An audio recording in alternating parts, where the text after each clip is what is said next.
Coming up on the Blitz, we take a look at all the Cowboys coaching changes. We take a trip to Indianapolis for the scouting combine, and we look ahead to free agency. The Blitz is now.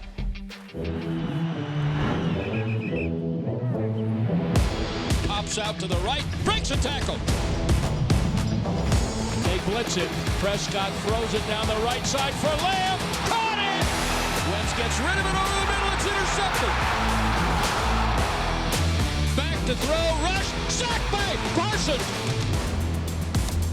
Heaves it deep down the left side for Gallup. He's got it. Touchdown!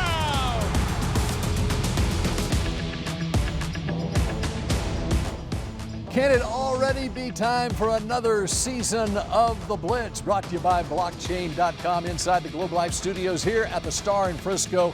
Bill Jones along with Isaiah Stanback, who has some hot sports opinions about what the Cowboys have already done this offseason. Kyle Youmans is in Indianapolis. We will check in with him at the scouting combine coming up in a little bit. But can you believe it, Isaiah? It's already the month of March, and it's already time for the 2023 offseason. It came up quick, didn't it? It did. Yeah, it's a long year, and then all of a sudden you're into the offseason. You got to figure out what your next team is going to look like. That's right. The business season begins right now. We're here to break it down over the course of the next few months here on the Blitz. But let's take a look at the news that's already happened this offseason for the Cowboys. It involves the coaching staff, of course, as Kellen Moore is now the offensive coordinator of the Los Angeles Chargers. Brian Schottenheimer is the new OC here, as Mike McCarthy will call plays. Jeff Blasco is promoted to run game coordinator and running backs coach. Scott Tolzien promoted to quarterbacks coach. Mike Solari, the veteran,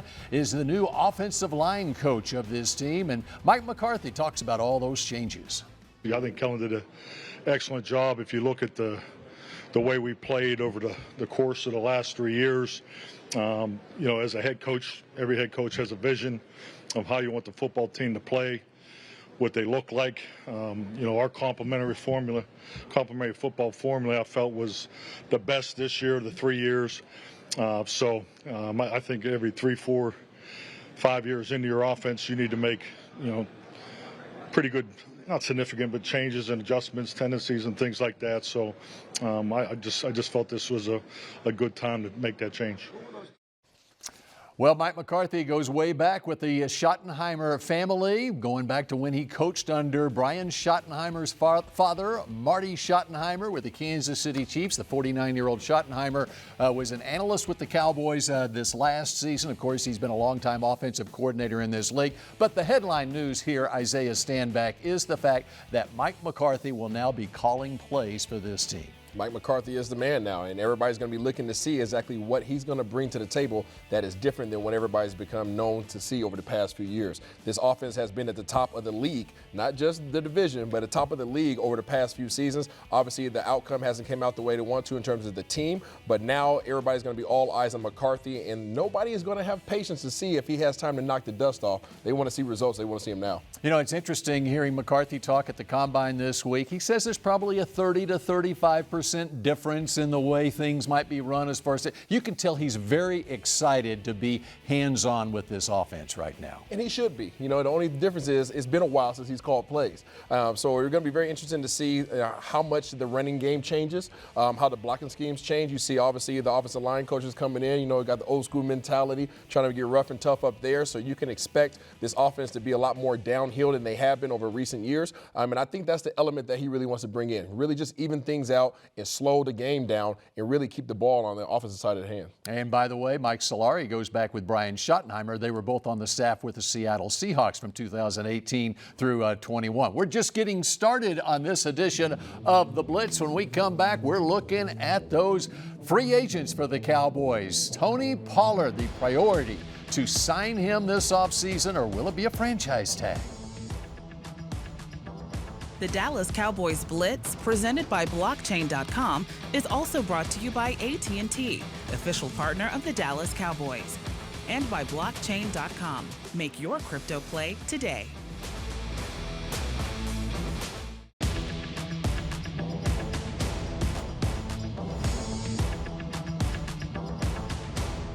This segment is brought to you by AT&T.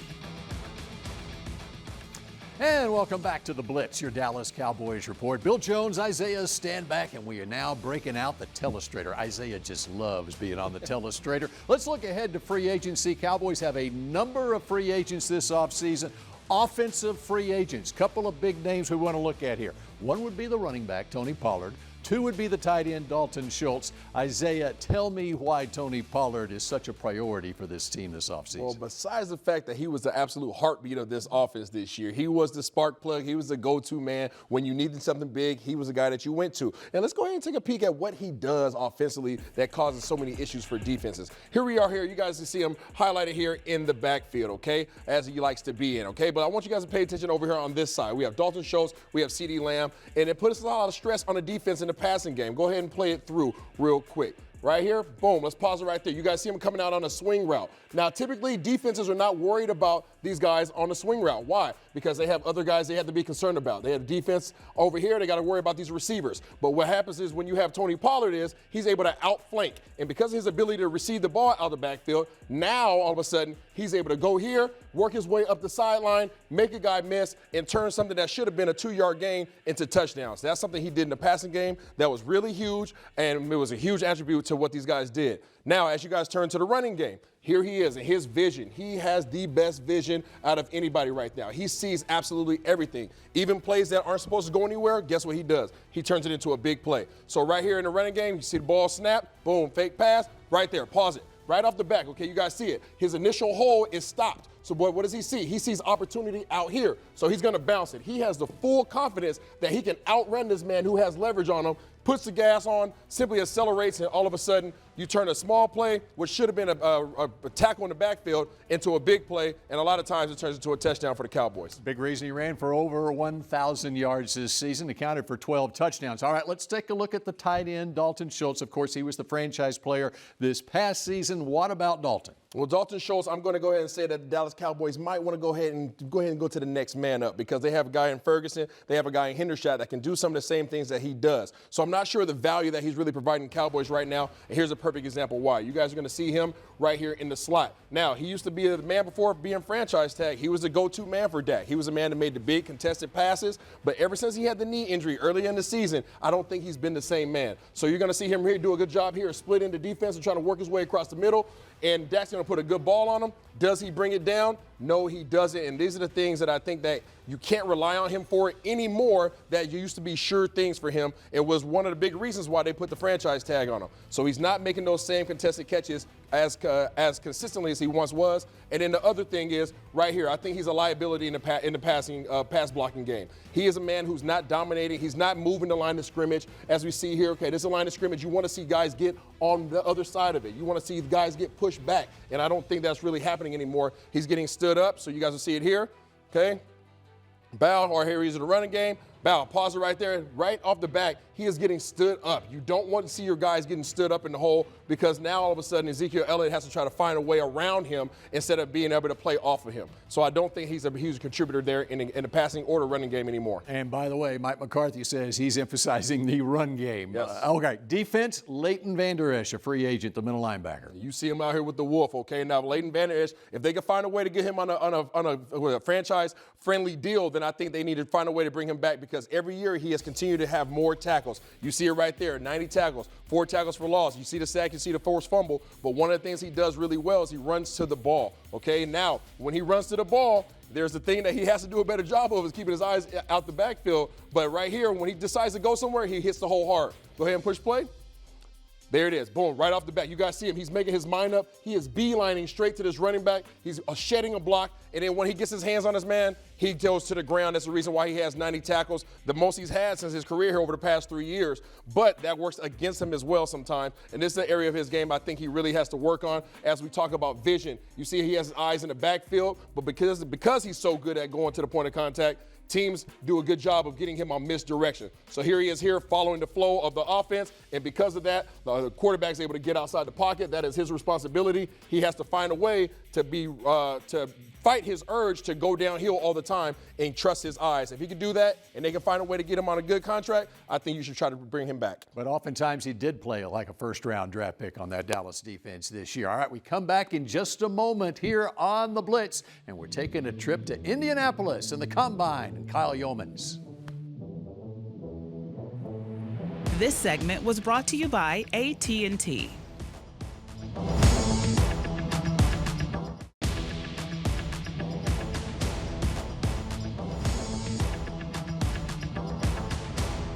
This segment is brought to you by Reliant, the official energy provider of the Dallas Cowboys.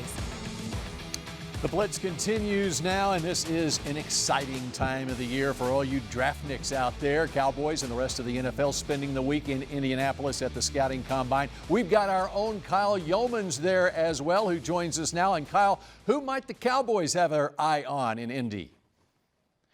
Well, you know, it's really interesting. I really don't think there has been one specific area the Cowboys have been targeting. Now, if you really wanted to hone in on it, I would say it's the trenches, the offensive line and defensive line, because you have to stop the run on the defensive side of the football. On the offensive line, you got to protect Dak Prescott. That's one of the priorities for Mike McCarthy this season. Stephen Jones even talked about it. They need to build around Dak Prescott, and in order to do that, they need to protect him and run the ball a little bit better as well, which the offensive line will help with both of those things. So I think if you really had to hone in on it, I would say the trenches, but they also ruled out not necessarily any position at the 26th overall spot. I mean, even running back, the question was asked to Stephen Jones earlier this week, is there a possibility of taking a player like Bijan Robinson out of Texas at 26 overall? There is a possibility, says Stephen Jones. If he's the best player on the board, if he still has one of those first-round grades, which aren't plentiful in this draft class, but he's available at 26, that would be a spot where they could potentially take a player like that, something to keep an eye on whenever April's draft rolls around.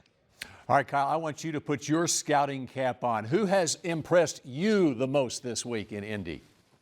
Well, we've all seen the numbers by now of all the players that have really stood out on Lucas Oil Stadium's field and during the Combine workout, so I'll stay away from the numbers. I really liked what I heard from Texas linebacker DeMarvion Overshown. This is a linebacker that has some versatility. He's got a long, lanky frame, 6'4".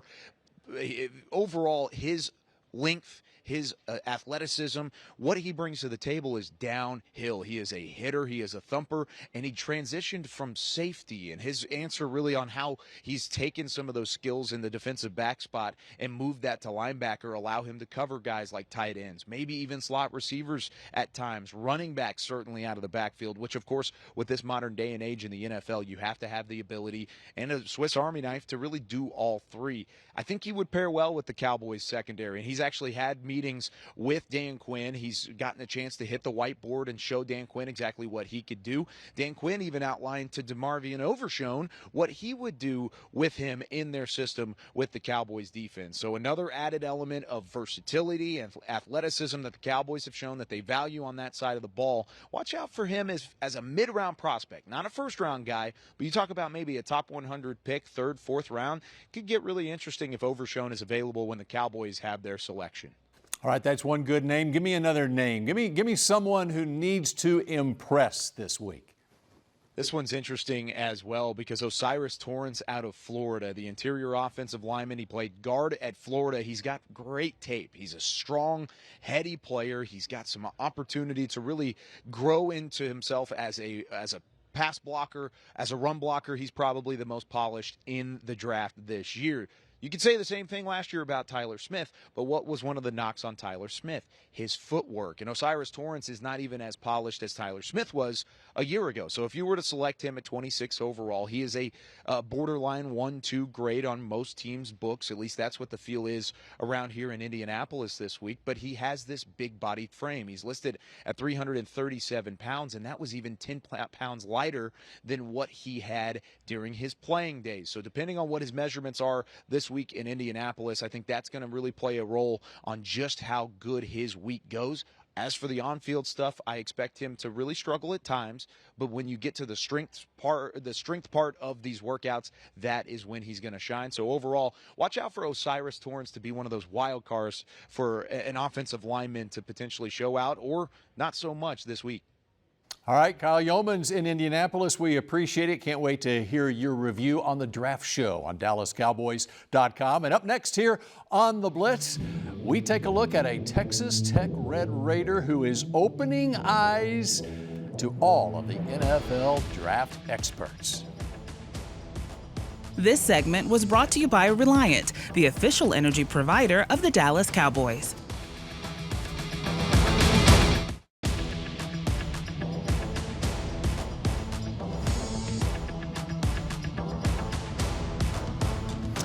Registration now open for the 2023 Dallas Cowboys youth football and cheer camps presented by Invisalign. Use promo code SPRINGBREAK23 for $25 off. Camps on March 14th or 15th. Take advantage of early bird pricing when you sign up for a summer camp on May 12th. Visit DallasCowboys.com/camps. We welcome you back here to the Blitz, your Dallas Cowboys report. Time to profile one of those draft prospects who happens to be from the state of Texas. Haley Sutton takes a look at a Texas Tech Red Raider. If there was anything the Dallas Cowboys excelled at in 2022, it was their defense. Despite key injuries down the stretch, Dan Quinn and the Dallas defense never wavered, keeping this team in playoff contention. And as good as they were, they could always get better, right? Texas Tech defensive end Tyree Wilson is a name that's floating all around the first round of this year's NFL draft. And while it's unlikely he falls to pick number 26, America's team can still dream. Hard worker, going to affect the quarterback. You know, teams, and fans like affecting the quarterback, sacking the quarterback, and that's what I'm going to do, and also affect the run and be a name that's going to be in the NFL for many years. It's no secret why defensive end Tyree Wilson is a projected top 10 pick. Although the 6'6", 275-pound defensive lineman is coming off of foot surgery, he hasn't lost a step. He transferred to Texas Tech back in 2020, and after spending his first season playing mostly tackle, Wilson turned it up in 2021. He only got better in 2022. With his aforementioned ability to put pressure on the play caller, his 37 pressures this past season were tied for 13th most in college football, and his 16% pressure rate, good for 4th best among defenders, drawing comparisons to a familiar face to Cowboys Nation. They had a lot of great coaches that, had players that have been in this process before, and they helped me through the process and know what to expect and prepare me as a player to be ready for this time. A 3-star recruit out of Henderson, Texas, Wilson initially took his talents to College Station as the number 16 defensive end in the state. And he says it's his high school roots that prepared him for life at the next level. I feel like Texas has the best high school football, and just being able to be around good coaches, in high school and in college helped me a lot for the process, being a great person and great teammate. But some things you can't coach, and Wilson hasn't just relied on his unique physical attributes to be successful. He says he models his game after guys like Myles Garrett and the Bosa brothers, marking his dedication to his versatility both on the edge and on the line. And outside linebacker, I can play D tackle. I can do it all.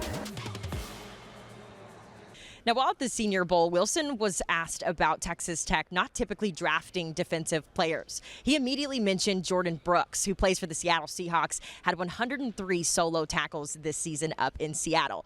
He said he wants to be the next Brooks, and if he is drafted, he'd become the first defensive lineman from Tech since 1983 to be drafted in the first round. Here at the Combine, Haley Sutton, I'll send it back to you guys in the studio.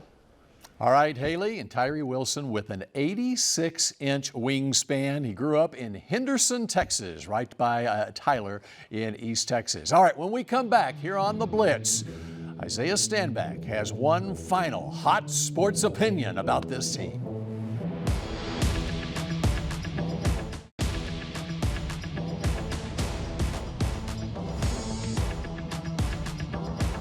The Dallas Cowboys Blitz, presented by Blockchain.com, was also brought to you by AT&T, official partner of the Dallas Cowboys, and by Blockchain.com. Make your crypto play today. All right, final minute here of the Blitz, and here are some key dates coming up. Tuesday, the franchise tag deadline. 1 week from Monday, the negotiating period for free agents begins. Oh yes, things are getting tasty here. And how about that, the end of April? The draft is April 27th through the 29th. Bill Jones with Isaiah Stanback filling in for Kyle Youmans this week, who is in Indianapolis. And I promised one last hot sports opinion from Isaiah. So fire away. What is it, Isaiah? Cowboys with their first-round pick need to take an interior offensive lineman. Boom, I said it. Interior offensive lineman in the first round. That's they took it. an offensive lineman in the first round last year. And he panned out pretty doggone well from there, didn't he? He did. And things have gone pretty well when they've taken offensive linemen in the first round. Isaiah, we appreciate it. We appreciate all of you joining us here on The Blitz, and we'll see you again next week.